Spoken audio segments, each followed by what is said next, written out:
Hey, good afternoon. I'm back at home, out the office. Not going back there for a week and a bit. So I'm taking the time to, again, do a little bit of work on this.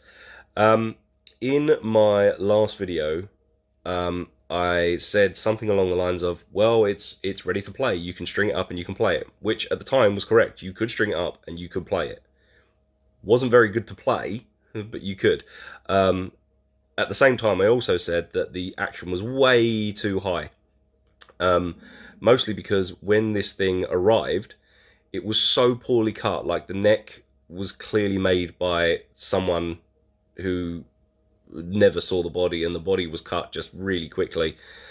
As it stands, the neck pocket was completely flat, which means when you put the neck on, the fingerboard was completely flat. Like it wasn't angled backwards at all, which meant that when I put strings on it, I tend to tune to D standard, so I use only ball 11s because that's what I'm more comfortable with, especially for the Ibanez. So when I put the only ball 11s on, it brought the neck forward, which meant that the action was even higher. So again, in that last video, I said I might have to snap the neck. I did have to snap the neck off and re-glue it back on and cut a new pocket for it and set it properly, so that now you've got this nice, more sort of guitar-shaped, and there you go, guitar-shaped camber to the neck. Ignore that, that'll appear in a later video. Maybe should have taken that out, spoilers. But, but, it is now way, way more playable. It's super comfortable. So, in this first video, before I get onto whatever that is in there, before I get onto that, how about, or that blue pipe hanging from my sort of PlayStation 4 shelf. Yeah, don't worry about that, but that's also going on the guitar. So before any of that, I thought the first video should just basically be me, first of all, opening the box and seeing the mess that was this guitar inside, and some extra mess as well, free of charge, and trying to get this thing sort of in a playable state. I thought that would be the first video, and then I'll do each of the sort of party tricks in order, starting with like the blood and then moving on to maybe the lights and whatnot. So again, in my last video I said that while I've been building this, I've been recording little WhatsApp messages to my mates. Like, you know, you have that annoying friend like who just won't stop texting. It's like, ooh, and just text you at the whim. That's me. I'm that annoying friend. So I've got loads of these little WhatsApp messages which I've been sending them. Like, some of them are pretty long, but some of them are like 20 to 30 seconds. I do it all the time, just like movies I'm watching and stuff as well. So I thought, rather than go through all now and just make this long diatribe video about what I've done, why don't I just cut together the WhatsApp videos I was sending my mates in real time, because I was recording them while I was doing it. So you can see the whole process of me getting it, opening the box, seeing what the Chinese sweatshop had left in there for me, putting the thing together, realizing that it's no good, and then having to obviously snap the neck, put it back, and then like a final playthrough. Again, there's no copper shielding. There's, you know, it's, the intonation wasn't set. It was barely in tune, but it sounded pretty good for, like, remember, I have no idea what I'm doing. I've never built a guitar before.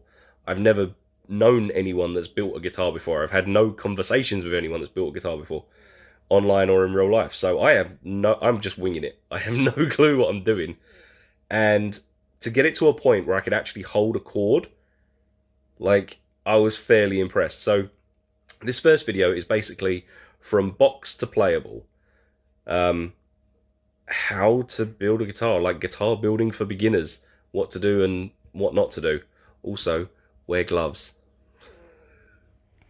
So, yeah, my guitar body and neck arrived from China, and obviously I ordered it cheap. And I swear to God, I haven't destroyed this box. This is what it came in. Like, just random bits of polystyrene just roughly thrown into a box. I think there's blood in there. Like, I think that's blood. You get what you pay for, I guess. But, yeah, I guess I'll check it out. Holy crap. Okay, so I've unwrapped the thing, and when I bought it, it cost 120 quid for the neck, the body, and a pick guard, completely unfinished. But they said in the description that it's mahogany and blah blah blah, and I'm like, for 120 quid, there's absolutely no chance it's going to be mahogany. It only is. Like, it's not the best piece of mahogany, but it is definitely mahogany all the way through. Like, you can even tell with the grain on the back. Or maybe it is two pieces. No, that's one piece, because that's a... Oh, no, there it is. Yeah, it's two pieces of mahogany cut and shut together. But it is mahogany, either way. So, that's fine. It's got a few little fit and finish issues, shall we say. The neck, not great. I hate the fake sort of binding that they've put there. I'm not quite sure what it is. I think it's just paint. I'm not quite sure. It might be plastic.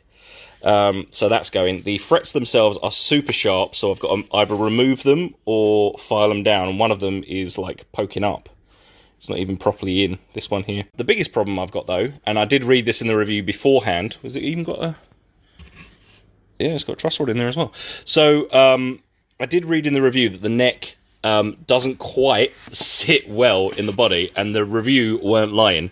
So if you look there, there's actually like that tiny little heel that I've got to sort of like here. I've got to get rid of that little heel because the scratch plate, which I'm not going to use the scratch plate, but the scratch plate doesn't fit in there. So, and obviously there's a few little fit and finish items here, but that's all going to be sanded out.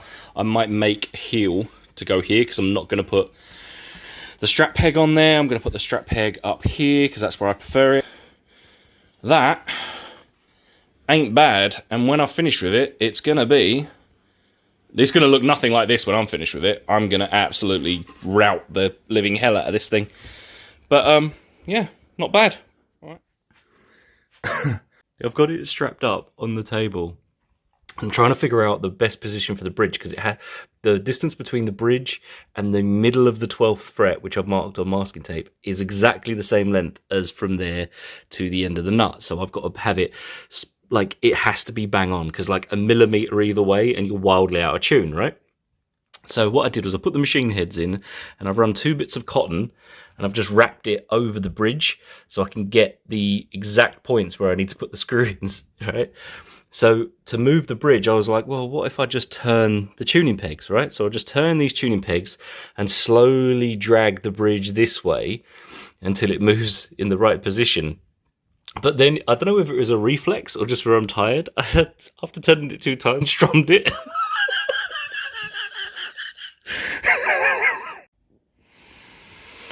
Okay, I've been working on it for a few hours. The machine heads are in. And all the way down to the pickup, which I'm just holding in my finger for the minute. The bridge is in, and I've put these through body. I've drilled holes all the way through. So the strings go through the body, over the bridge, over the pickup, and then all the way down to the machine heads. And to be honest, I've put like the high E string on. And let me just let go of that. I put the high E string on, and it seems okay. Let's get that pickup out. Let's put it over there for now. The bridge I've had to actually sink inside, so the bridge is actually sunk into the body and is resting on the wood. I don't know what that's going to do for the sustain or anything, but the neck is still way too low, like the action is far too high. So it sits flush now, but I'm having to use basically like a Telecaster setup on here. So it's so low to the body, which means that when I'm trying to sort of like figure out when I'm strumming, like, am I going to hit this is just a temporary knob, this is not the actual knob, but I'm going to see whether I can strum away without hitting my hand on there. I might have to move it back here, or I might just put it up here. I'm not sure where yet, but there's going to be like other switches and controls down here, so I can't really move it forward like I would normally, because I'm going to have, like I say, other switches. There's going to be about 3 switches down here as well. And then that's going to go, this wire is going to go to the volume pot, and then that's going to go down a channel that I've yet to dig out all the way down to here. And then I'm going to put a Stratocaster boat socket, like a cable socket in here, literally from my old Strat, like my old Squire Strat. So yeah, it's going to go from here to the volume pot, which I'm thinking is going to be probably here, just behind the bridge. It's going to go from that just straight to the volume, then down a channel that I'm going to cut, and then straight out here, or maybe like around about here, and then the Strat peg's going to go probably opposite it. So wherever the guitar cable comes out on that side, the Strat peg's going to be opposite on that side. But yeah, for today, I am pretty much done because I am absolutely shattered. Alright, so the pickup's wired in. The jack, as you can see, comes out. I'm putting it in that little 10 watt. But the jack is in the tailpiece. That comes out and goes to this pot. But this pot, I don't know whether there's something wrong with it, but not grounded very well. Anyway, I've got one string in, goes over the bridge. There's my pickup, and check this out. If I put this up,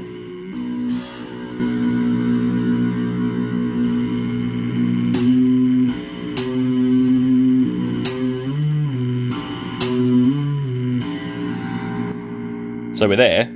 I just need to sort out the pot because it is super noisy. Okay. We have what can be generously described as a guitar, but it does work. Hang on.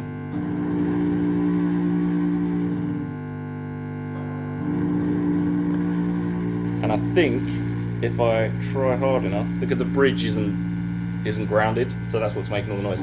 But ooh, pinched.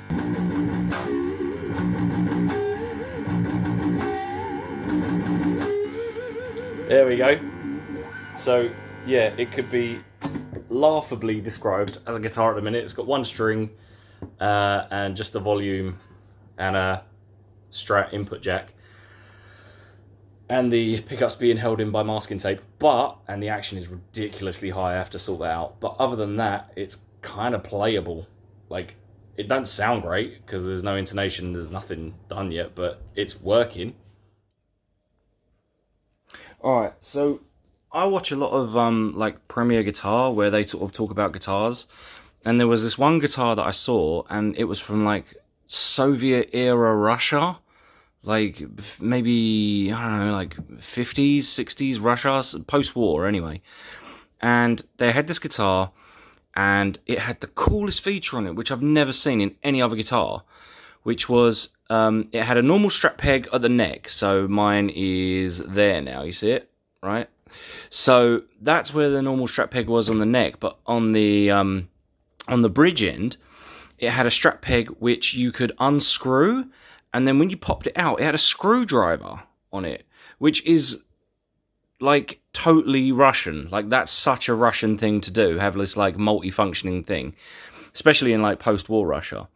So the way I've set this up is I've drilled a hole that's way too big for the Strat peg. Like, forget this one. This was a cock up. I'm going to fill that. But this one here, way too big for the Strat peg. And what I've done is I've built this. Now, this was a cheap little screwdriver. It was actually where is it? Yeah, here it is. It was actually a key ring that I bought off like Wish, or like the Wish equivalent on eBay. And what it is you unscrew one side. It's a key ring. You unscrew one side, it's got a flat head. You unscrew one side, other side, it's got a Phillips. Focus up. There we go. So what I did was I pulled the screwdriver out in the middle, drilled out the this middle section, and screwed in the Strat peg to that. And then on the end, let me just try and unscrew this.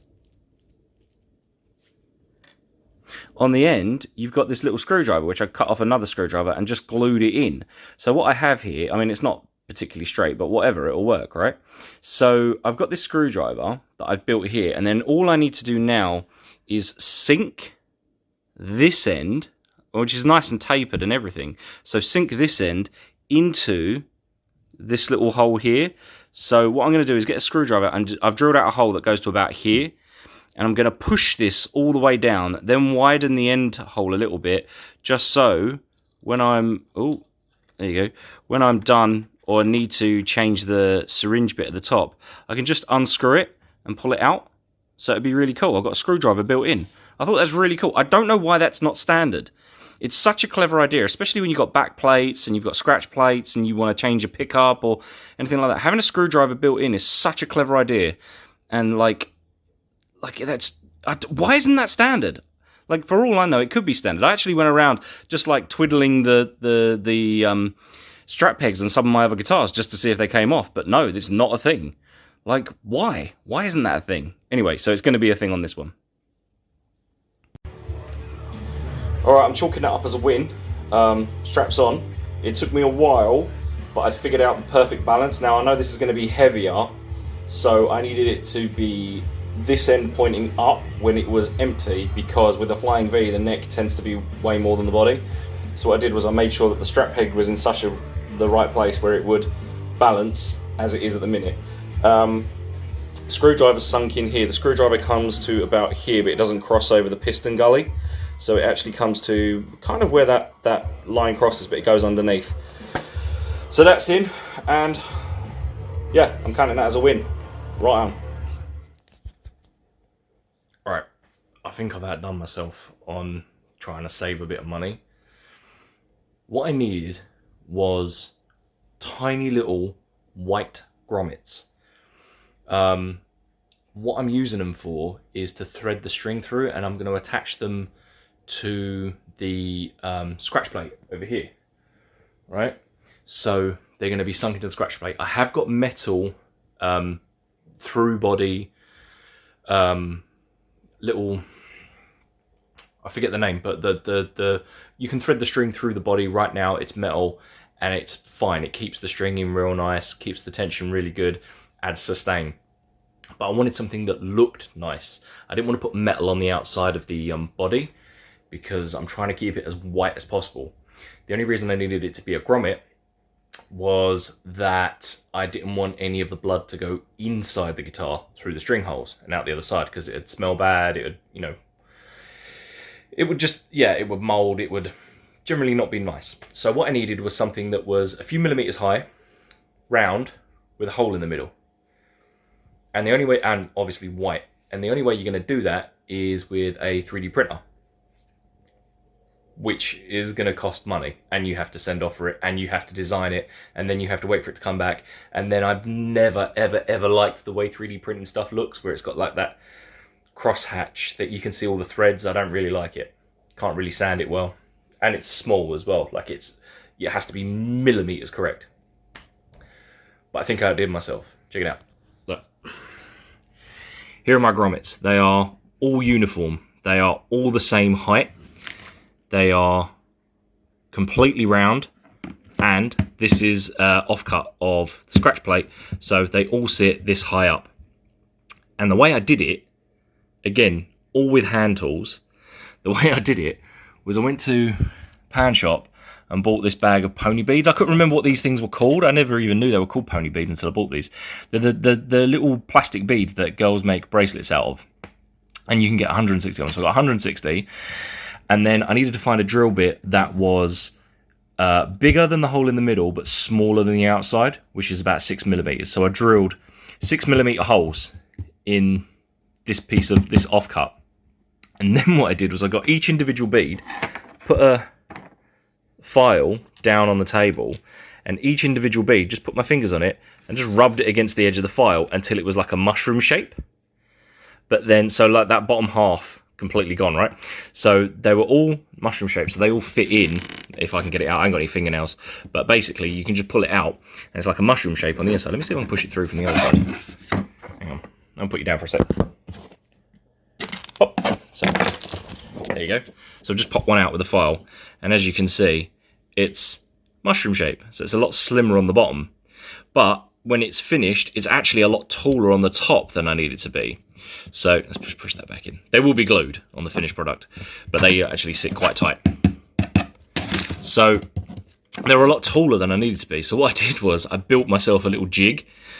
So I've got this 2 offcuts here, and they're sat on a piece of wet and dry paper. Then all I did was turn it upside down and just rub it a few times, and it will never go lower than that. So that the height on all of them is exactly 2 millimeters, because both of these bits are exactly 2 millimeters. So I've managed to get 6 grommets, the right colour, the right width, all of them, and the right height, and the total cost was £1. Like, no joke. All the 3D printing and trial and error that would have gone into that, and all the CAD and all the designing. I spent £1 in the pound shop, and I've got 6 of them. It took 20 minutes. Anyway, yeah, I think that's about the best bit of money saving I've ever done.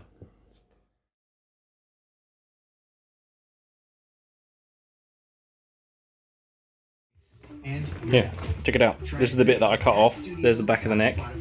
Cut a nice little pocket again, like a second pocket, deeper pocket. This one here, because it's flat, and just pop it in like that.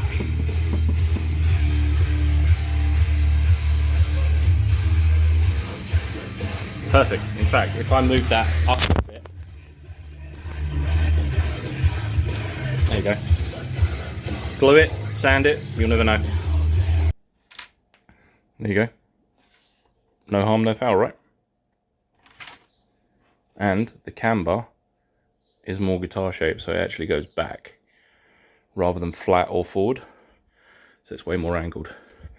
So when you put the strings on and the strings pull it forward, it won't basically have the action way too high, like a lap steel or a slide guitar or something like that.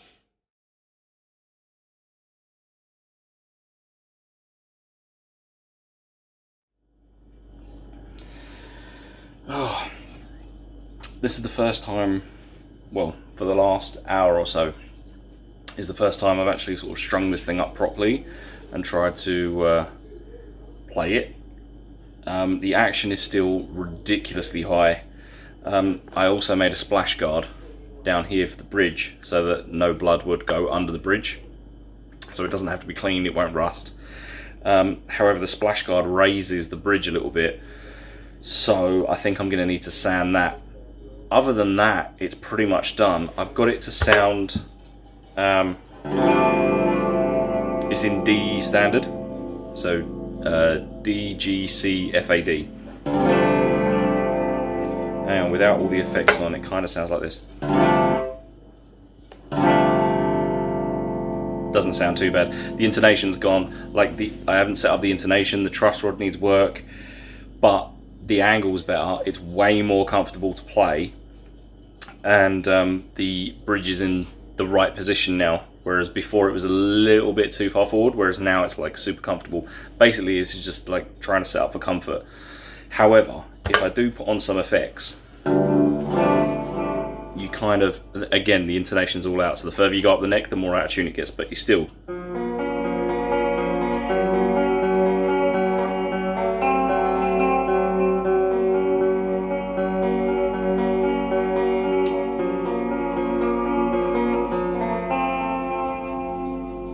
Sounds alright. And you put some like dirt in there.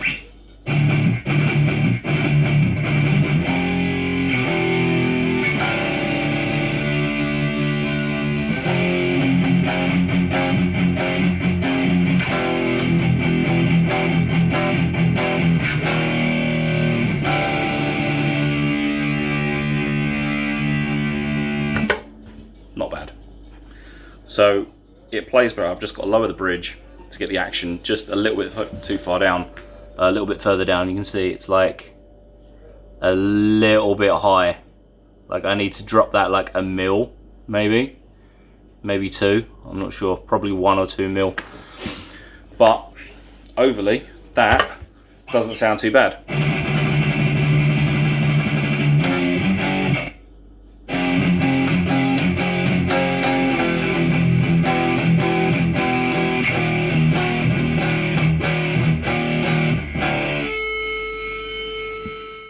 Okay, well, there we go. Like I say, I'm super happy with it. I'm pretty proud of where I've got so far with, again, this is with no power tools other than an electric drill, which I drill pilot holes with.